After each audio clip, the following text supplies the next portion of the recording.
of Coleman, South Dakota, and received her BS in Home Economics Education from South Dakota State University.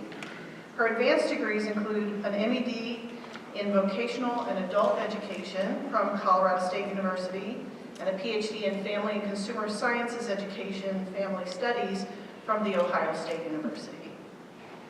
Dr. Nichols has taught at the secondary and post-secondary levels in South Dakota, Colorado, Nebraska, Ohio, Idaho, and Iowa.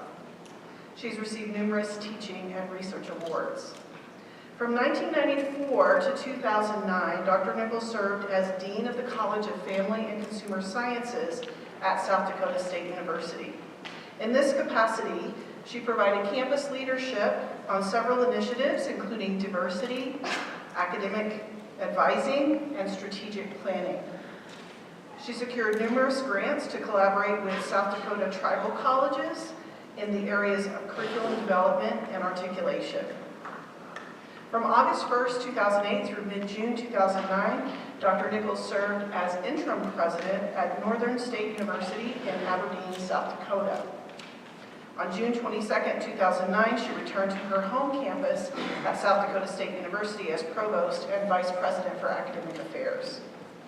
And on May 16th, 2016, Dr. Nichols became the 26th president of the University of Wyoming and the first woman to hold this post.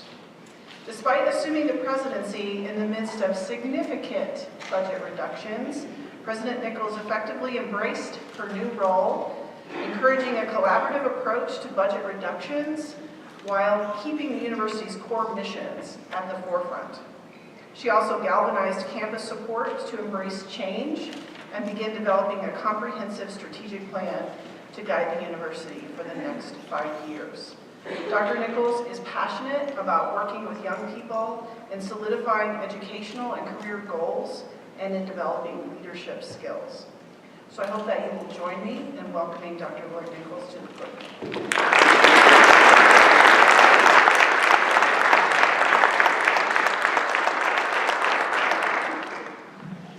Leslie, so much for that very nice introduction. And I just want to say also a very special thank you to Jenna Shim, and to Chad Ransom, who are co-chairing it. Jenna and Chad, will you stand up so we can thank you for all the work?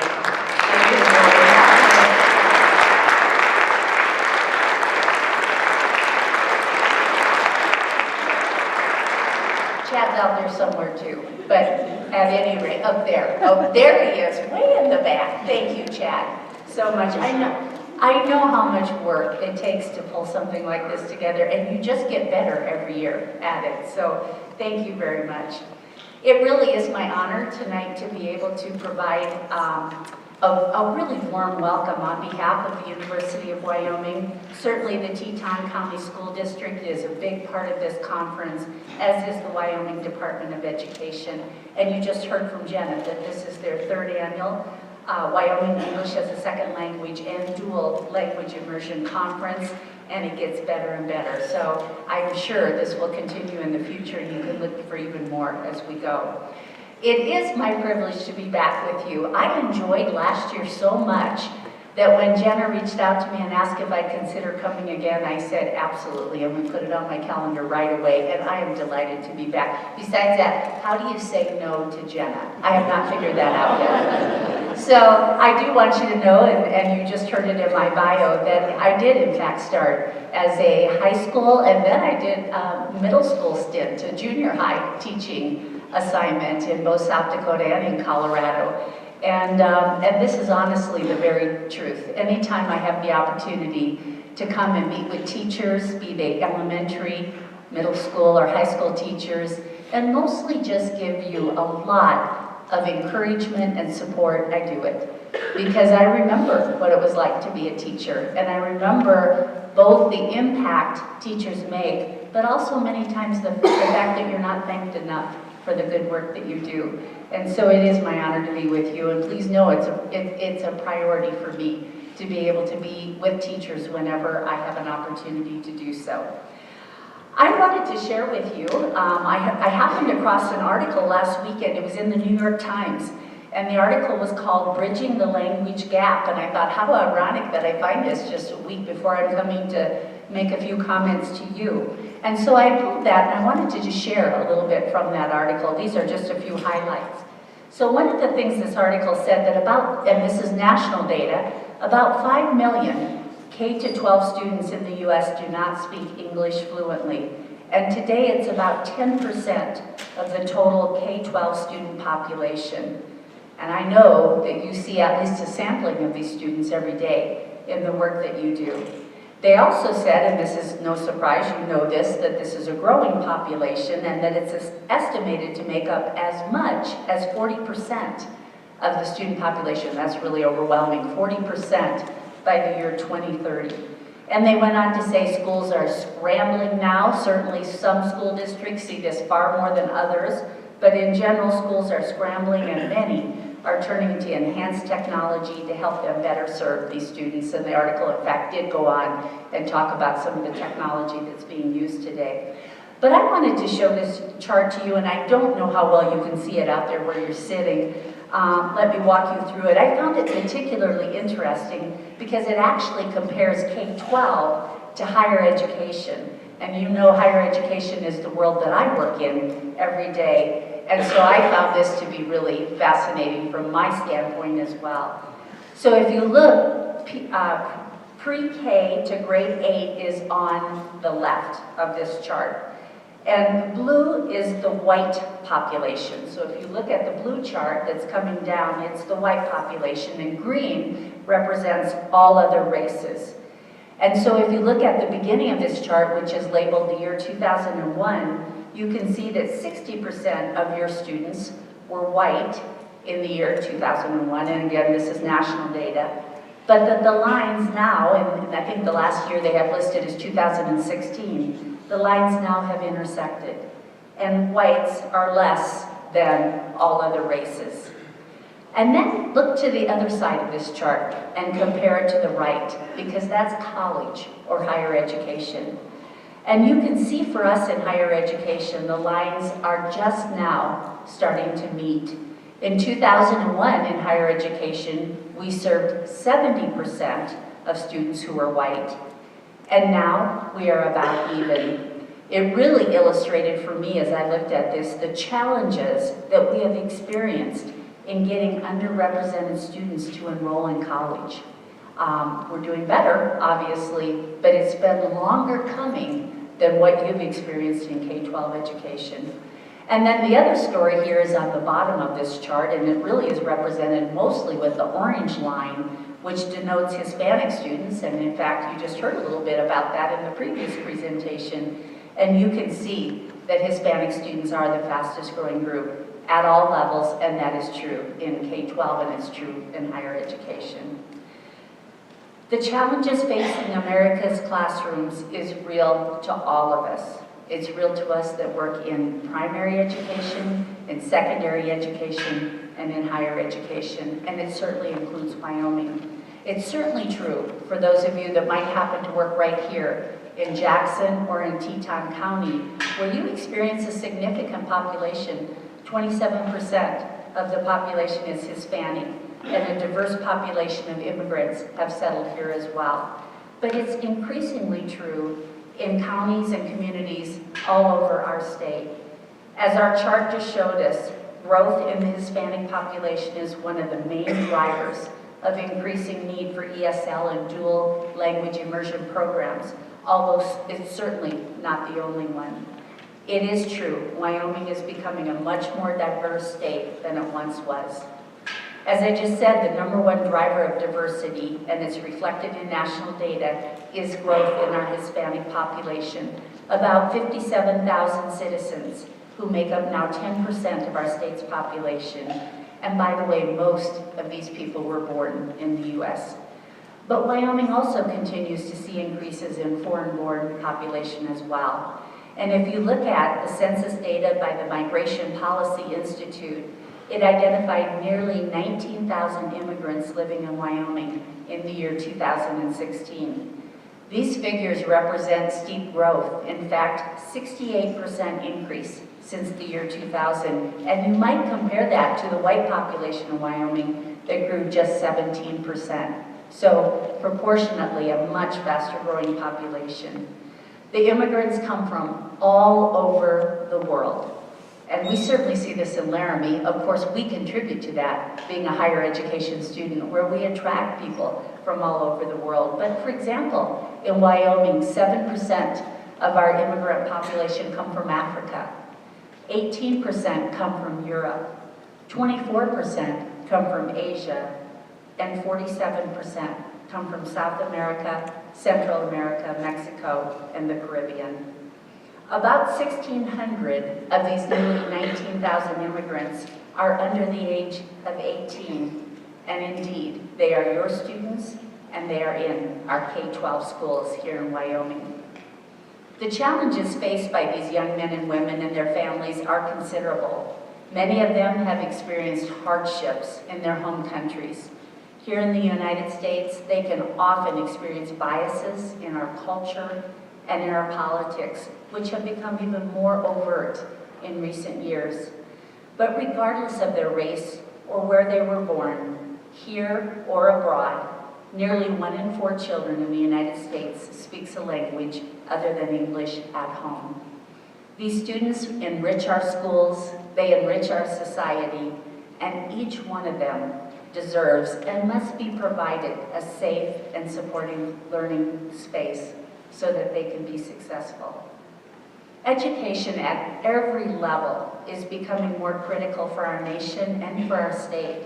And today, we can't just talk K-12 because higher education will be a key for these students' success as well. So let me talk to you for just a minute about the University of Wyoming. Minority or multiracial students make up about 19% of our enrollment this year, this academic year. It's roughly 2,400 students on our campus. When I share that with people, they're often surprised by that. And by the way, we have about 800 international students as well that come to us from almost 100 countries across the globe. Many of these students rely on our university's English Language Center to help them succeed in their studies because, as you can imagine, many of them come also with English skills that are less than acceptable to succeed in college. If we are to succeed and to fulfill our mission as a land-grant university, we anticipate continuing increases in the number of multi-language and multicultural students who will attend our university. And in fact, we are actively recruiting international students every year. We're determined that our university will be welcoming and supportive places for these students from diverse backgrounds and ethnicities. In fact, this commitment is embedded throughout our strategic plan, which we talk about it a lot. And I'm really proud that we have hired our first Chief Diversity Officer and opened a diversity office on our campus so that we can attend to this issue every day and have a leader on our campus who is working diligently on this. Personally, I see our growing diversity as a source of strength. On one hand, we're helping to extend educational opportunities to an increasingly diverse set of students who, perhaps more than any others, will benefit from a higher education. After all, higher education truly is the great equalizer. It really levels the playing field. There are few things that have the ability to take someone from lowly means, high poverty, very few personal belongings, and pull them up to a level where they can hold their own against those who come from much more privileged backgrounds. Education truly can do that. I guess winning the lottery could do that too, but you know how many people win the lottery. So I'm betting on education because I really feel that it is the way that we really help people pull themselves up and lead a successful life. There's really another win here too, though, and I hope you see that every day in the work that you do, because our own students who have grown up here in Wyoming don't always don't always come from multicultural families. And when they have the opportunity to interact with people from different backgrounds, different cultures, they learn so much more about interacting in our world. They learn a lot more about themselves as well. And as they interact with these students, they are going to position themselves to be better prepared to succeed in an increasingly competitive and global environment than perhaps what they have had in their hometowns and in their own educational background. There are so many successful multicultural and multilingual students attending university from inside and outside of Wyoming, and their stories are really compelling.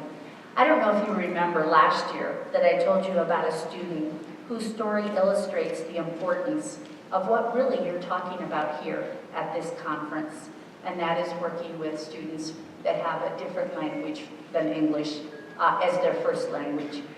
The student I told you about was a student at the university by the name of Andrea Sanchez Walk. And if you weren't here, or if you don't recall, let me just quickly refresh your memory, because it truly is a compelling story. Andrea came to the United States and to Wyoming from Peru with her parents when she was about 6 years old. This was a very impoverished family that knew a whole lot about being hungry and lacking life's essentials. What they didn't lack, though, was an incredibly strong work ethic.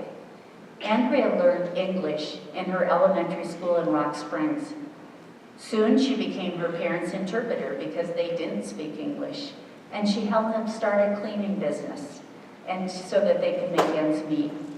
She remembers her parents working so hard and such long days that they weren't home a lot, and so she literally stepped in and played the role of caretaker for her younger brother throughout almost her entire secondary education while she was in middle school and high school. Because of her family's economic situation, Andrea really didn't think she would be able to go to college. They simply didn't have the means to pay. But she managed to complete high school and start college at Western Wyoming Community College, paying her own way by helping her parents with their cleaning business at night and on the weekends. The first day of her freshman class, she told me that she knocked on the door of a professor involved in research, saying that she wanted to join his laboratory. She didn't get hired right away, so she volunteered without any pay, but very quickly convinced Professor Bud Chu that she had the intelligence and the drive to be successful.